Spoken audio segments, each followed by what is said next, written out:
नमस्कार, आप देख रहे हैं न्यूज 18 इंडिया। आपके साथ मैं हूं रवि ठाकुर।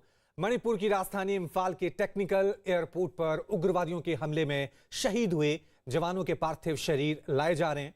तस्वीरें हम आपको दिखाने वाले हैं। सेना के ट्रक से उतारे जा रहे ये वो जवान हैं जो कल उग्रवादियों के हमले में शहीद हो गए थे। हमले में कर्नल विप्लव त्रिपाठी समेत 7 लोगों की मौत हुई थी और अब तस्वीरों में आप देख सकते हैं कि किस तरह से देश के इन जवानों को उनके शहादत पर श्रद्धांजलि व्यक्त की जा रही है। हर कोई इन पर गर्व भी महसूस कर रहा है, लेकिन परिवार में गम का माहौल है, मातम पसरा हुआ है, क्योंकि आपको बता दें ये पार्थिव शरीर अब उनके परिवार वालों तक, उनके पैतृक गांव, शहर, इलाकों में पहुंचाए जा रहे हैं। मणिपुर इम्फाल से तस्वीरें हम आपको दिखा रहे हैं, क्योंकि कल उग्रवादियों के एक अटैक में 7 लोगों की मौत हो गई थी। एक कर्नल समेत देश के 5 जवान शहीद हो गए थे। और सबसे हैरानी की बात थी कि इस उग्रवादियों के अटैक में कर्नल विप्लव की पत्नी अनुजा और उनका 8 साल का मासूम बेटा, उसकी भी उग्रवादियों ने हत्या कर दी थी। और आज पूरा देश इन सबको श्रद्धांजलि व्यक्त कर रहा है। थोड़ी देर बाद इन जवानों के पार्थिव शरीर उनके परिवार वालों तक पहुंचा दिए जाएंगे। कहा जा रहा है कि रायपुर में करीब 6 बजे कर्नल विप्लव, उनकी पत्नी और उनके 8 साल के मासूम बच्चे का पार्थिव शरीर पहुंचेगा, जहां पर मुख्यमंत्री उनको श्रद्धांजलि देंगे। उसके बाद कल रायगढ़ में उनका पार्थिव शरीर पहुंच जाएगा, जहां उनका अंतिम संस्कार किया जाएगा। इस अटैक के बाद पूरे देश में गुस्सा है, आक्रोश है, और यही मांग की जा रही है, यही अपील की जा रही है कि इन आतंकवादियों के खिलाफ अब सख्त से सख्त एक्शन लेने का वक्त आ गया है। एक और सर्जिकल स्ट्राइक का वक्त आ गया है। ये वो आतंकी हैं जो देश के जवानों पर घात लगाकर पीठ के पीछे अटैक करते हैं। यही वजह है कि कल जिस तरह से घात लगाकर उग्रवादियों ने 3 आईडी धमाके किए थे, दोनों तरफ से देश के जवानों पर फायरिंग की जा रही थी। आपको बता दें कि एक रोज पहले मणिपुर में उग्रवादियों ने असम राइफल्स के काफले पर अटैक किया था, जिसमें कर्नल विप्लव त्रिपाठी समेत कुल 7 लोगों की मौत हो गई थी। मरने वालों में 5 जवान और कर्नल विप्लव त्रिपाठी की पत्नी अनुजा त्रिपाठी और बेटा अबीर त्रिपाठी शामिल हैं। एक रोज पहले सुबह 10 बजे के करीब उग्रवादियों ने असम राइफल्स के काफले पर घात लगाकर हमला किया था। उग्रवादी संगठन पीएलए और एमएनपीएफ ने इस हमले की जिम्मेदारी ली है।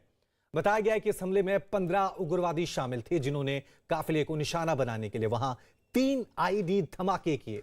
इसके बाद उग्रवादियों ने सुरक्षा बल के जवानों को 2 तरफ से घेरकर उन पर फायरिंग शुरू कर दी, जैसे जवानों को संभलने का कोई मौका नहीं मिला। इस घटना के बाद प्रधानमंत्री नरेंद्र मोदी, गृह मंत्री अमित शाह, रक्षा मंत्री राजनाथ सिंह ने हमले की निंदा करते हुए कहा कि दोषियों को किसी भी सूरत में बख्शा नहीं जाएगा, जवाब मिलेगा और इन उग्रवादियों को उनकी क्रूरता के लिए करारा जवाब दिया जाएगा।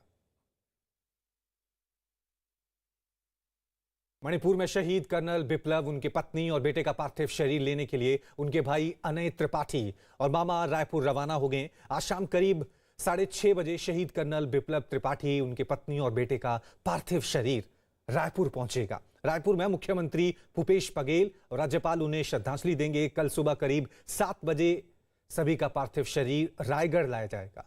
रायगढ़ के रामलीला मैदान में सभी का पार्थिव शरीर लोगों के अंतिम दर्शन के लिए रखा जाएगा। इसके बाद दोपहर में राजकीय सम्मान के साथ सभी का अंतिम संस्कार किया जाएगा। खबर यह है कि कल विप्लव त्रिपाठी की शहादत पर पूरा रायगढ़ शहर बंद रहेगा। यही नहीं, व्यापारियों ने कल के दिन बाजार बंद रखने का फैसला किया है।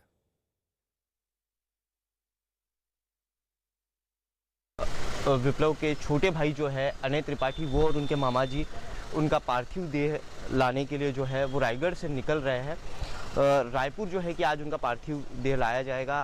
रायपुर में जो है कि वो श्रद्धांजलि सभा होगी। सीएम भूपेश बघेल, अनुसुईया उइके, राज्यपाल जो है वो श्रद्धांजलि जो है वो देंगे। और उसके बाद फिर कल रायगढ़ उनका जो है वो पार्थिव देह लाया जाना है। घर से जो है कि घर से निकल रहे हैं। आंखें नम है अनय की, देख सकते हैं कि अनय की भी आंखें नम थी। खुद असम राइफल में लेफ्टिनेंट कर्नल की पोस्ट पर जो है वो अनय है। भाई का पार्थिव देह लाने के लिए, भाभी का पार्थिव देह लाने के लिए, और 8 साल का जो छोटा सा भतीजा था जो नक्सलियों के इस कायराना करतूत में मारा गया, उनका पार्थिव देह लाने के लिए जो है वो रायगढ़ से अनय और विप्लव के मामा जी जो है वो निकले हैं। ये नज़ारा है कर्नल विप्लव त्रिपाठी के घर के बाहर। लोग जो है, लोगों का तांता लगा हुआ है। रिश्तेदार आ रहे हैं, परिवार से मिल रहे हैं। विप्लव के माता पिता पिछले 2 दिनों से, कल जब से उन्होंने विप्लव के शहादत की खबर सुनी है, तब से वो अपने कमरे से बाहर नहीं निकले हैं। विप्लव की जो माता जी है, उनकी तबीयत बेहद ख़राब है। वो मानने को तैयार नहीं है कि उनका बेटा, उनका वीर सपूत अभी दुनिया में नहीं रहा। वहीं मणिपुर में उग्रवादी हमले में कर्नल विप्लव त्रिपाठी, उनकी पत्नी और बेटे की मौत की खबर मिलने के बाद से उनके घर में मातम पसरा हुआ है। उनके पत्रकार पिता और मां का रो रो कर बुरा हाल है, जबकि घर पर लोगों का हुजूम लगा है। हर किसी की आंखें नम हैं और हर किसी को कर्नल विप्लव की शहादत पर गर्व है। बताया गया कि कर्नल त्रिपाठी के छोटे भाई भी सेना में कर्नल हैं और कुछ ही दिन पहले वो अपने बड़े भाई के परिवार के साथ दिवाली मनाकर मणिपुर से लौटे थे।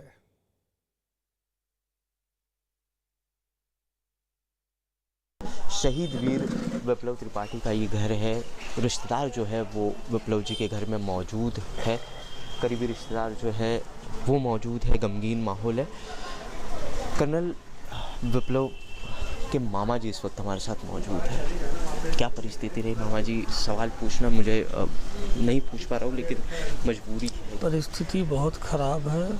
सब अब इंतज़ार कर रहे हैं। आज शाम को 7 बजे रायपुर बॉडी आएगी और हम लोग जा रहे हैं। मैं और छोटा भांजा जो लेफ्टिनेंट कर्नल है, दोनों जा रहे हैं। कल सुबह 6 बजे लेके आएंगे। कल सुबह 6 बजे। विप्लव जी की जो माता जी है, उनकी तबीयत ठीक नहीं है? उनकी तबीयत बहुत, क्या रिएक्शन रहा? बहुत ही बुरी है। कभी अभी तक यकीन नहीं है उनको। अखबार में पढ़ने के बाद भी यकीन नहीं है। सुबह के सारे अखबार यहाँ पढ़े हुए हैं, लेकिन अखबार में पढ़ने के बाद भी यकीन नहीं है। देश के लिए जो है कि दुख तो है। एक बताइए कि मेरे अभी तक, हम भी टीवी देखते हैं, आप भी टीवी देखते हैं, जवानों, नक्सलियों, अलगाववादियों में मुठभेड़ होती है, लेकिन एक अलिखित नियम हमेशा रहा कि फैमिली को टारगेट नहीं किया जाता। आज तक आपने नहीं सुना होगा आर्मी या पुलिस ने किसी की फैमिली को, और न ही उन्होंने कभी आर्मी ऑफिसर या सिक्योरिटी फोर्सेस की फैमिली को टारगेट किया। ये फर्स्ट इंसिडेंस है। उसकी पूरी पीढ़ी खत्म हो गई।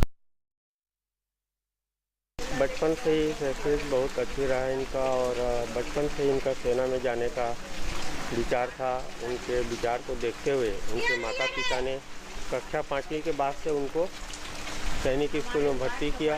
वहाँ भर्ती होने के बाद वहीं उनकी पढ़ाई लिखाई अच्छे से हुई। होने के बाद वहीं उन्होंने सेना में ज्वाइन किया और आज कर्नल के पोस्ट में थे हुए। सुनने में विश्वास नहीं हो रहा था कि ऐसा हो सकता है करके। अच्छा सर, जैसे ही सुनते मानो पूरा सन्नाटा सा छा गया मोहल्ले में, और इनके पिताजी कुछ देर के लिए बेहोश भी हो गए सुनते ही।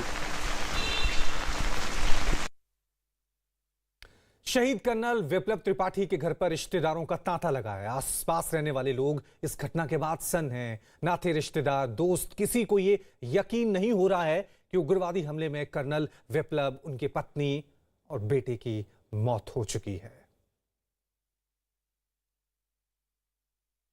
जाहिर सी बात है, कर्नल विप्लव इस इलाके के गर्व थे।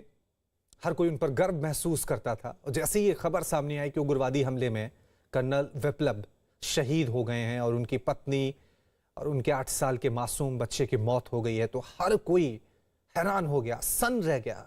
किसी को विश्वास नहीं हो रहा था कि ऐसा हुआ है। ये उग्रवादी इतनी क्रूरता पे आ जाएंगे कि 8 साल के मासूम बच्चे को भी नहीं बख्शेंगे, जवानों के घर वालों को भी नहीं बख्शेंगे।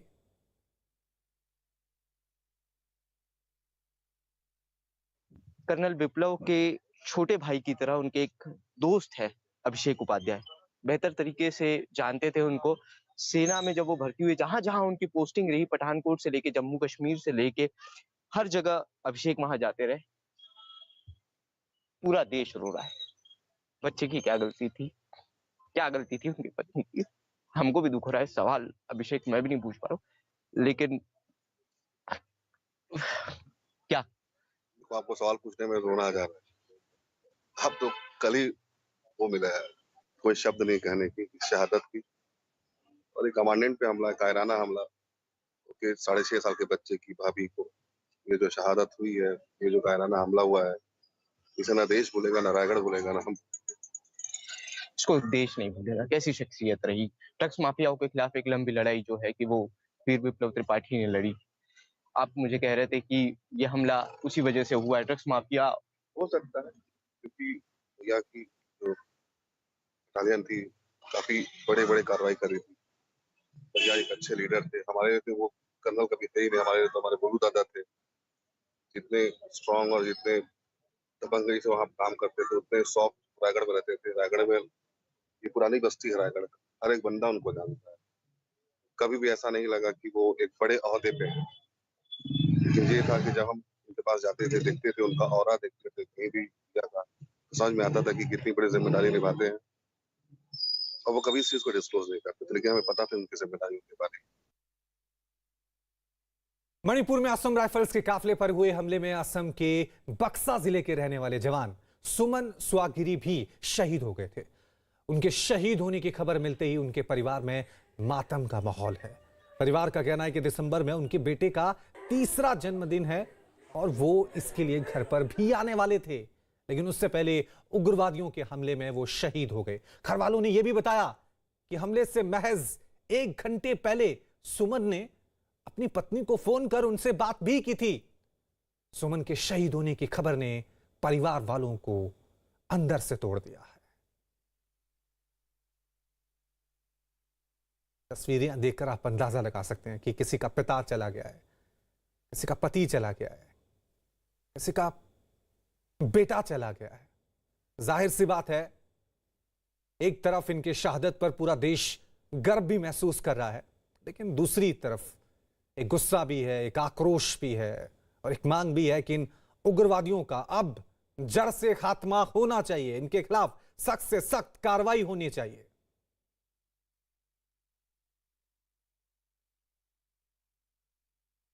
वहीं मणिपुर के मुख्यमंत्री एन बीरेन सिंह ने सेना के काफिले पर हुए हमले की निंदा की है और जल्द ही शहादत का बदला लिए जाने का भरोसा दिया।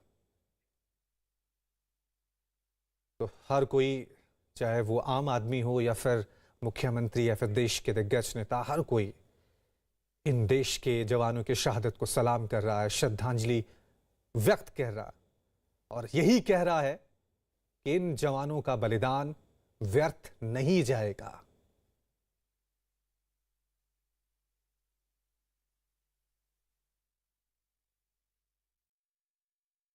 It is very unfortunate, and I strongly condemn this type of cowardly act. He was traveling along with his family, the Assam Rifles, and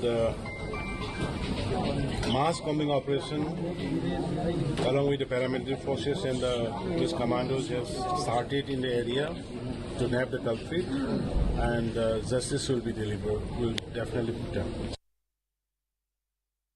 वहीं प्रधानमंत्री नरेंद्र मोदी ने ट्वीट कर मणिपुर में उग्रवादियों की इस करतूत की निंदा की है। उन्होंने अपने ट्वीट में लिखा कि मणिपुर में असम राइफल्स के काफिले पर हुए हमले की कड़ी निंदा करते हैं। मैं उन सैनिकों और परिवार के सदस्यों को श्रद्धांजलि देता हूं जो आज शहीद हुए हैं। उनके बलिदान को कभी भुलाया नहीं जा सकेगा। दुख की इस घड़ी में मेरी संवेदनाएं शोक संतप्त परिवार वालों के साथ है। वहीं असम राइफल्स के काफिले पर हुए हमले की गृह मंत्री अमित शाह ने भी निंदा की है। उन्होंने ट्वीट किया, मणिपुर में असम राइफल्स के काफिले पर हुए कायरतापूर्ण हमले से दुखी हूं। मैं शोक संतप्त परिवार के प्रति गहरी संवेदना व्यक्त करता हूं। पूरा देश हमारे बहादुर सुरक्षा बल के साथ मजबूती से खड़ा है। हमारे वीर जवानों का बलिदान व्यर्थ नहीं जाएगा। रक्षा मंत्री राजनाथ सिंह ने भी ट्वीट कर घटना पर दुख जताया। उन्होंने ट्वीट में लिखा कि मणिपुर के चूराचांदपुर में असम राइफल्स के काफिले पर कायराना हमला बेहद दर्दनाक और निंदनीय है। देश ने CO-46 AR के परिवार के 2 सदस्यों समेत 5 बहादुर सैनिकों को खो दिया है। शोक संतप्त परिवारों के प्रति मेरी संवेदना है। जल्द ही दोषियों को न्याय के कटघरे में खड़ा किया जाएगा। साथ में कांग्रेस नेता प्रियंका गांधी ने भी इस घटना को लेकर ट्वीट किया है। उन्होंने लिखा कि मणिपुर में सेना के काफिले पर आतंकी हमले का दुखद समाचार मिला। शहीद सैनिकों को मेरी विनम्र श्रद्धांजलि एवं उनके परिवारजनों के प्रति शोक संवेदनाएं। देश शहीदों के बलिदान को हमेशा याद रखेगा। आतंकियों की इस कायराना हरकत के खिलाफ पूरा देश एकजुट है।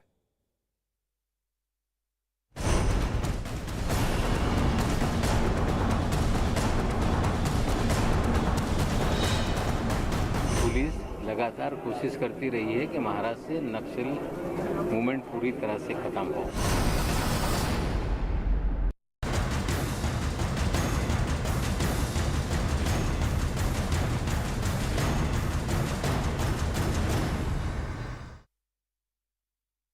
महाराष्ट्र के गढ़चिरौली में जिस जगह पर नक्सलियों से मुठभेड़ हुई, वहां की नई तस्वीरें सामने आई है। जंगल में जहां सुरक्षा बल की नक्सलियों से मुठभेड़ हुई, वहां एक बड़े इलाके में नक्सलियों का सामान बिखरा हुआ दिखाई दिया। वहां बर्तन पड़े थे, टिफिन बॉक्स मिला, पानी लेकर चलने के लिए प्लास्टिक के गैलन बिखरे पड़े हुए दिखाई दिए। जंगल में कई जगह हथियार भी मिले हैं। एक जगह पर जलाई गई आग की ढेर सारी राख पड़ी। यही नहीं, वहां ढेर सारी दवाइयां भी मिली हैं। जंगल में हर जगह मुठभेड़ के निशान दिखाई दे रहे हैं। पेड़ों पर गोलियों के निशान थे। गोली लगने से एक पेड़ के तो चीथड़े उड़े हुए दिखाई दिए। कल हुई इस मुठभेड़ में 26 नक्सलियों को मार गिराया गया था, जिसमें 2 बड़े नक्सली कमांडर भी मारे गए। पुलिस को मारे गए नक्सलियों के पास से 5 AK-47 समेत 29 हथियार भी बरामद हुए हैं। महाराष्ट्र सरकार ने नक्सलियों के खिलाफ इस ऑपरेशन को बड़ी कामयाबी बताया और ऑपरेशन में शामिल पुलिसकर्मियों को बधाई दी है। चलिए इस खबर पे और ज्यादा जानकारी के लिए सीधा रुख करते हैं मेरे सहयोगी विवेक गुप्ता का, जो इस वक्त गढ़चिरौली से ही लाइव आप तक तस्वीरें और खबर पहुंचा रहे हैं। विवेक, जो हम तस्वीरें देख रहे थे, एनकाउंटर के निशान वहां पर मौजूद थे, लेकिन नक्सलियों के भी निशान वहां पर मिले हैं। किस तरह से वो अपना गढ़ वहां पर बना रहे थे, किस तरह से अपने ठिकाने तैयार कर रहे थे?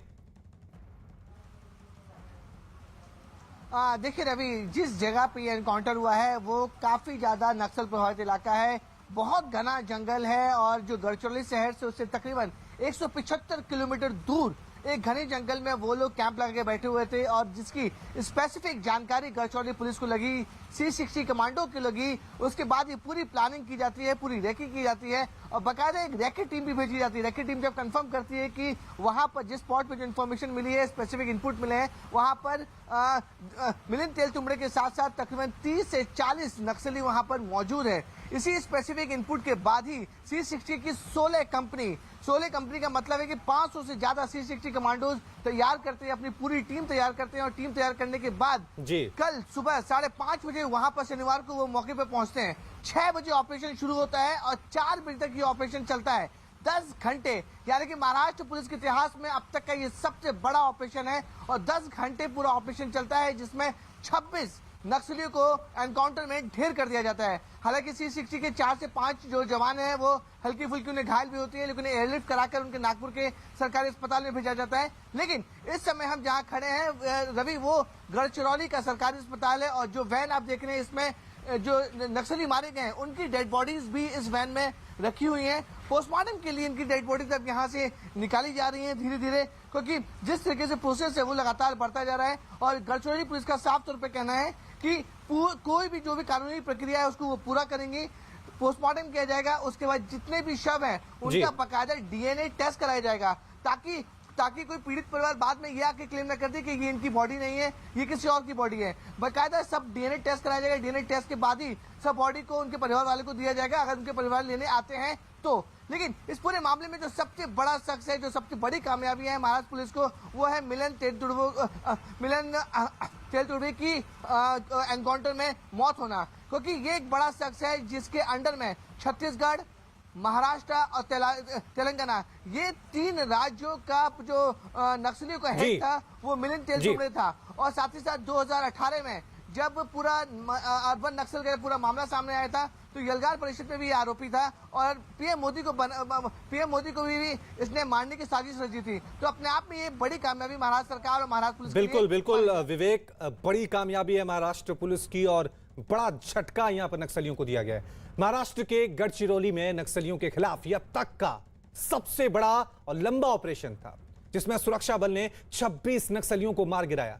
सुरक्षा बल का यह ऑपरेशन आपको बता दें शनिवार यानी कल सुबह 6 बजे से शुरू किया गया तो शाम 4 बजे तक चलता रहा। नक्सलियों के खिलाफ इस ऑपरेशन में C60 कमांडो की 16 कंपनियां शामिल थी। यह गढ़चिरौली पुलिस का दूसरा बड़ा ऑपरेशन है जिसमें 26 नक्सली मार गिराए गए हैं। इससे पहले 2018 में गढ़चिरौली पुलिस ने अलग अलग मुठभेड़ में 40 नक्सली ढेर किए थे। मारे गए 26 नक्सलियों में 16 नक्सलियों की पहचान हो गई है। मारे गए 26 नक्सलियों में 5 महिला नक्सली भी शामिल हैं। वहीं महाराष्ट्र के गृह मंत्री दिलीप वलसे पाटिल ने नक्सलियों के खिलाफ इस अभियान को बड़ी सफलता बताया।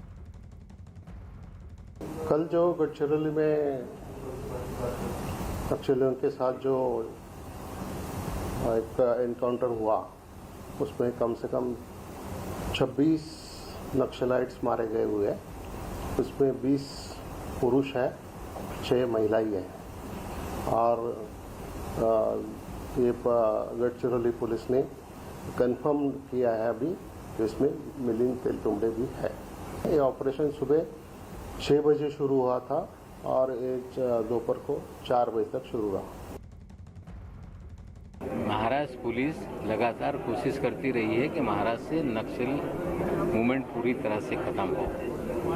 लगातार हमले भी हमारे पुलिस बल पे होते रहे, कई जवान शहीद भी होते रहे, लेकिन जिस तरह का ऑपरेशन आज हुआ है उसमें बड़ी सफलता पुलिस बल को मिली है।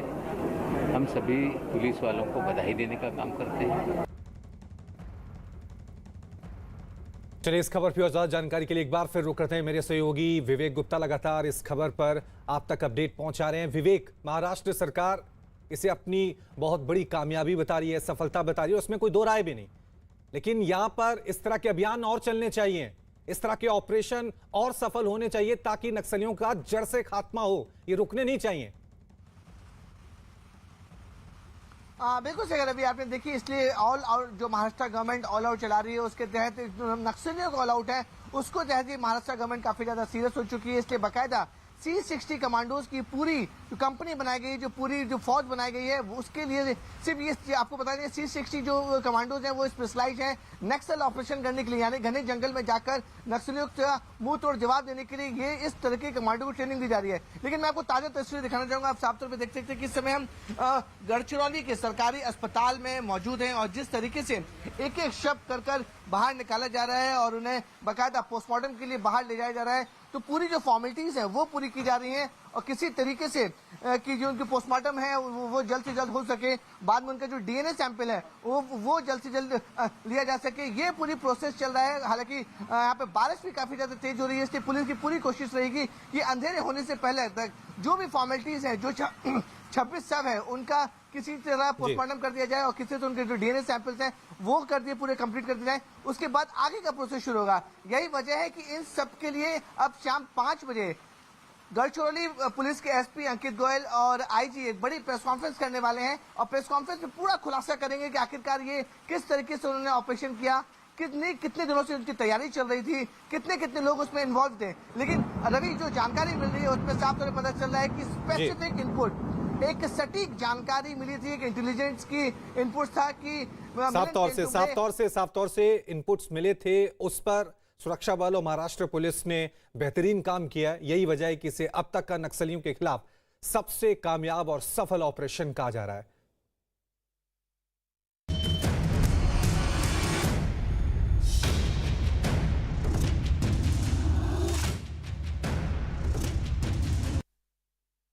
दिल्ली में प्रदूषण के बढ़ते खतरे पर दिल्ली सरकार लॉकडाउन लगाने पर विचार कर रही है। दिल्ली के पर्यावरण मंत्री गोपाल राय ने न्यूज 18 से खास बातचीत में कहा कि दिल्ली सरकार इस पर एक प्रस्ताव तैयार कर रही है। गोपाल राय ने कहा कि कल इस प्रस्ताव को सुप्रीम कोर्ट में जमा किया जाएगा। साथ ही उन्होंने दिल्ली में बढ़ते प्रदूषण के लिए एक बार फिर पड़ोस के राज्यों को जिम्मेदार बताया।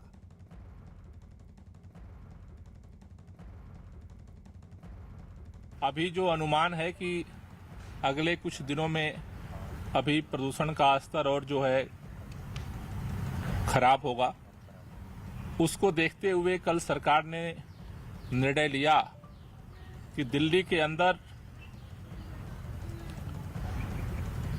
सभी स्कूल, कॉलेज, शैक्षणिक कोचिंग संस्थान, स्किल डेवलपमेंट एंड ट्रेनिंग संस्थान, अन्य तरह के भी ट्रेनिंग संस्थान, लाइब्रेरी इत्यादि 20 नवंबर तक बंद रहेंगे। इसके लिए एनवायरमेंट डिपार्टमेंट की तरफ से हमने आज ये ऑर्डर जो है सभी विभागों के लिए जारी कर दिया है। कल सीएम ने बताया कि लॉकडाउन को लेकर के सरकार जो है अपना एक प्रस्ताव, क्योंकि लॉकडाउन केवल दिल्ली सरकार के उस पर नहीं होगा, तो उसको लेकर के प्रस्ताव कल कोर्ट में हम सबमिट करेंगे कि किन परिस्थितियों में और किस तरह से लॉकडाउन जो है वो लगाया जाए, और उसके बाद कोर्ट के निर्देशानुसार आगे का निर्णय। दिल्ली में प्रदूषण की वजह से अगर लॉकडाउन लगाना पड़ा तो इस पर दिल्ली के लोग क्या सोचते हैं, आइए सुनते हैं। दिल्ली के पोल्यूशन और इन तमाम उठाए गए कदमों पर दिल्ली के लोग क्या सोचते हैं, इसी पर बातचीत करने के लिए हमारे साथ कुछ लोग मौजूद हैं। हम नई दिल्ली इलाके में हैं अभी। ये बताइए भाई साहब, जिस तरह से पोल्यूशन दिल्ली में बढ़ रहा है और उसको लेकर जो कदम उठाए जा रहे हैं, वो क्या लगता है कि उससे कुछ सुधार होगा?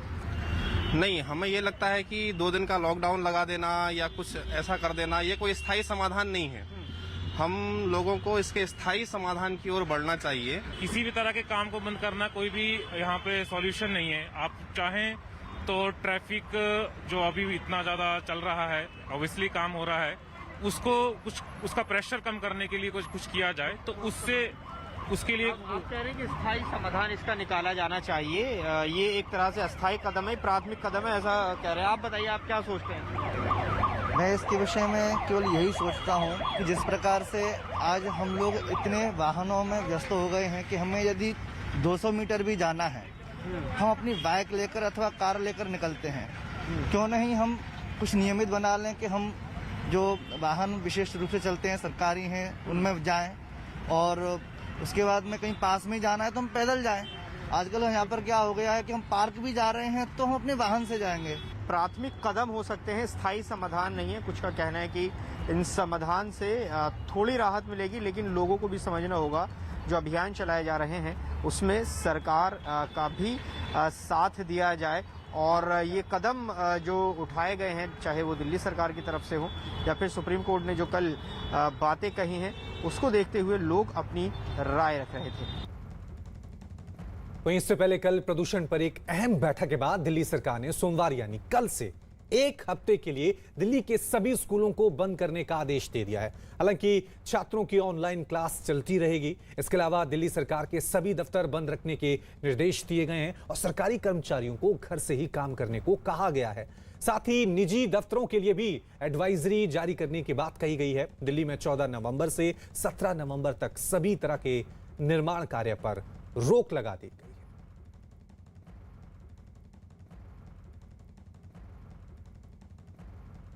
चलिए खबरों का सिलसिला आगे बढ़ाते हैं। उत्तर प्रदेश में बने पूर्वांचल एक्सप्रेसवे पर वायुसेना के विमानों का ट्रायल शुरू हो चुका है। उत्तर प्रदेश के पूर्वांचल एक्सप्रेसवे पर वायुसेना के फाइटर प्लेन उतर रहे हैं। विमानों के उतरने का ट्रायल लगातार जारी है। उत्तर प्रदेश का ये पूर्वांचल एक्सप्रेसवे 9 जिलों को जोड़ता है और 16 नवंबर को प्रधानमंत्री नरेंद्र मोदी उत्तर प्रदेश को पूर्वांचल एक्सप्रेसवे की सौगात देने वाले हैं। पूर्वांचल एक्सप्रेस पर इस वक्त हम मौजूद हैं और तस्वीरों में आप देख सकते हैं कि यहाँ पर एयरफोर्स के विमान लैंड करना शुरू हो गए हैं पूर्वांचल एक्सप्रेसवे पर। और देखिए ये यहाँ पर देखिए ये वायुसेना की विमान है जो कि लैंड हुई है। यहाँ तस्वीरों में आप देख सकते हैं कि वायुसेना की विमान है, ये लैंड हुई है और C-130 है। आज ड्रिल हो रहा है 16 तारीख को प्राइम मिनिस्टर नरेंद्र मोदी इसी तरीके के वायुसेना के प्लेन से वो यहाँ पर पूर्वांचल एक्सप्रेस पर लैंड करेंगे और उद्घाटन करेंगे। यहाँ तस्वीरों में आप देख सकते हैं किस तरीके से वायुसेना ड्रिल करती हुई 16 तारीख को का जो प्रोग्राम है उसी का वो ड्रिल करते हुए वायुसेना C-130J ये वायुसेना का प्लेन है। और इसके बाद मिराज 2000 को भी यहाँ पर लैंड करना है और साथ ही साथ मिराज 2000 के अलावा यहाँ पर कई फाइटर प्लेन होंगे जो